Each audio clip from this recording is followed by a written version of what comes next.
gold and Bitcoin are not enemies. Okay. Michael Saylor may say something different, and he's pretty friggin' smart. Okay. So I'm not going to argue with Saylor, but I own some gold. Why? Because gold is my protection on Bitcoin. I own Bitcoin because Bitcoin's my protection. It's a credit default swap on the global central banking system. Okay. Gold has always been there, and it hasn't been that credit default swap on the central banking system. Why?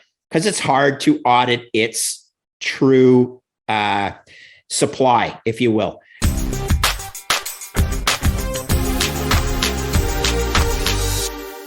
And here's the most important thing that people have to remember. Inflation compounds, right? Once you put a 9% number on the board, it can go from 9% to 6%, but compounded, that's 15+%, right? Because it's not just 9 plus 6, it's 9 plus 6 on the top of 9, you compound it. Even if there is disinflation, which is from 9 to 6, the combination of those two prints is so painful. So, I mean, it's hard to say.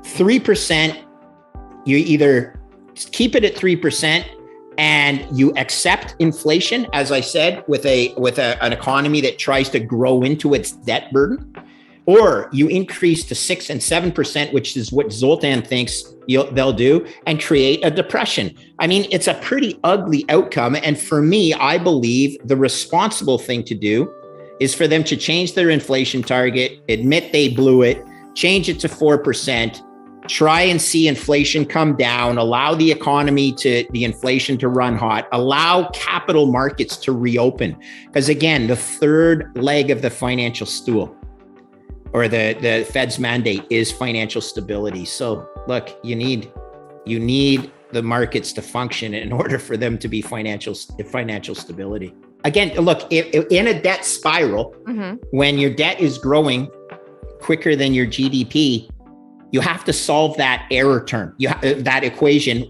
And the error term is printing money. Okay. ERROR. A good friend of ours, you perhaps know Sean Harris, big Sean Harris, and he was on a Spaces and he called it the error term.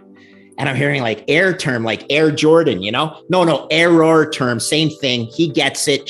If Sean Harris, who's a very smart young man, if he can do the work understanding that you have to printing in all scenarios is the only solution, because it's math, let's not argue about it.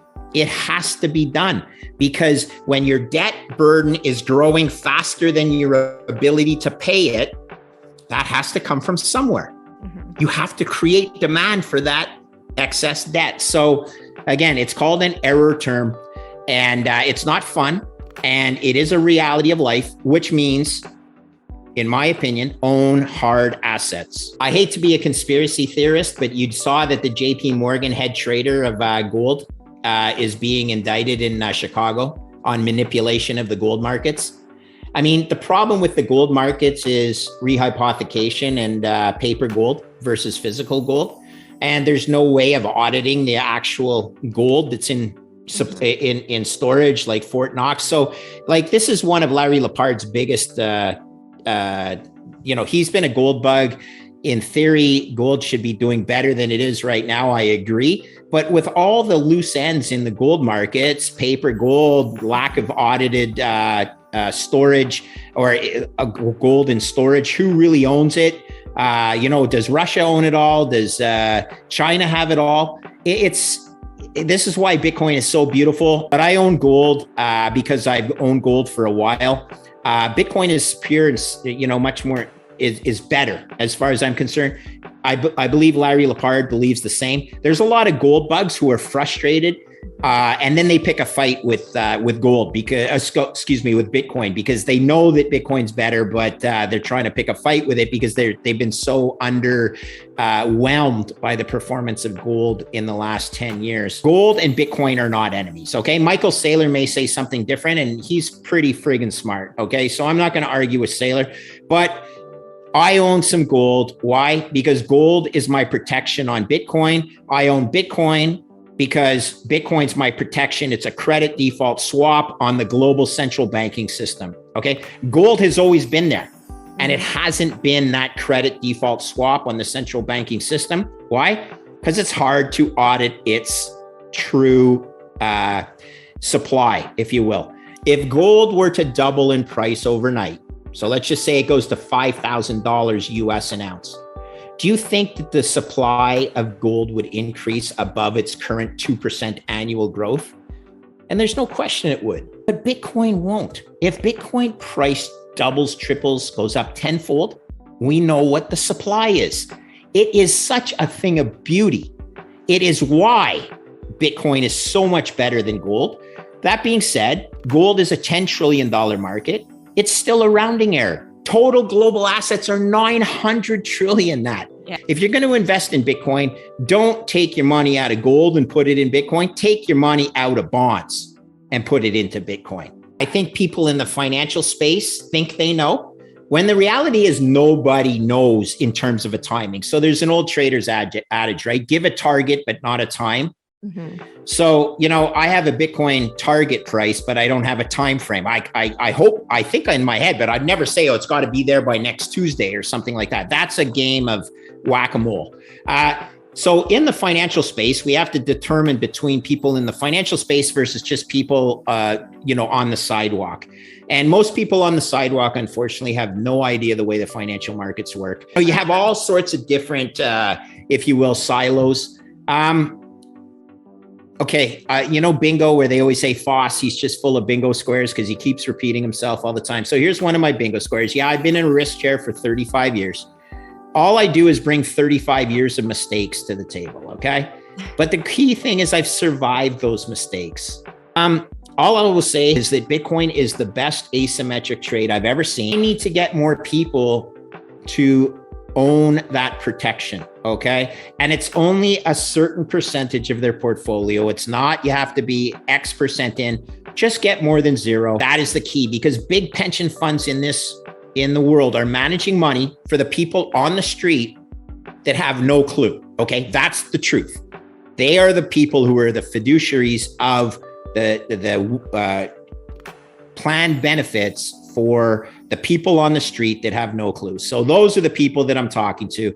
You got to do your homework. You got to understand that every single fixed income manager in the world, in my opinion, needs to own Bitcoin as protection, insurance, essentially, against systematic central bank default. Mm-hmm. Somebody said Bitcoin is essentially a credit default swap on the US Fed. Mm-hmm. And then some people, including Max Kaiser, say, hey, that was Foss's term. Thank you, Max. But you know what? I didn't trademark the term. And by the way, it's not just CDS or credit default swap on the Fed. It's on every single central bank in the world. That's the key, right? And we've run through that math with you in the past. So I really appreciate you promoting this and the math part of it. And it does sink in over time. It really does. And you have to keep saying the same bingo squares. You have to keep repeating it to people, because most people aren't that absorbed. They don't absorb it the first time. Pulling up a quote from the Wall Street Journal. I still read the Wall Street Journal. It's one of the few things I do read. That being said, they go, recession or not, the period of economic prosperity in the United States is over. Wow. That's a pretty big headline. It's like, why are we trying to define a couple of percentages of growth, whether it's slightly negative or slightly positive? We're splitting hairs when the reality is, we have come, the second derivative, which is the rate of change of growth, has fallen off of a cliff. And well, you got to tell the truth. And there's a certain amount of governors out there that are trying to bring, gaslight you, no question. I mean, Yellen is just oh my God, it's cringeworthy, right? But I got to be careful because, at the end of the day, this is about doing your own homework, coming up with your own conclusions. People don't need to listen to fat old white guys like me anymore, okay? They got to listen to young, kids of all colors and ladies and everything, because the people that got us into this problem are the people that dress like me and Max Kaiser right now, okay? As if we actually know something. What we got to do is pay our dues, get some responsibility, understand that this is a crisis and it's our kids who are going to pay the punishment. And that's not fair, is it? It's not fair that us soft old boomers are pulling forward all of these benefits at the expense of our children. It makes me sick to my stomach. If Yellen can sit there and look into the camera and have no remorse over the lies she is spewing, well, that's a pretty dishonest take. You know, usually we've been brainwashed and stuff, but the beautiful thing about social media is there seems to be still at least some platforms where the truth can get out. That's what we need, you know, and I'm not trying to blow smoke. This is what we need. We need the narrative told or the truth told by different, on a different platform. So again, the only thing I've done, I can bring to the table is I've seen how it's worked for 35 years. And I'm telling you, the real Ponzi is fiat. Pure and simple. The real Ponzi is fiat. Firstly, yes, a lot of those things are possible. Housing, I saw a statistic that showed that housing had its greatest 2-month consecutive drop in, almost 40 years. Canada's in a similar boat. But let's look at big economies that matter right now. Germany has not grown in 5 years. Okay. Its workforce is going to become disenchanted with having to pay the bill for its southern brethren, neighbors within the euro that they're basically footing the bill for. As these southern neighbors, have lower productivity, have lower employment. So there could become not just these problems that you've mentioned, but there could become civil unrest. That's my biggest fear.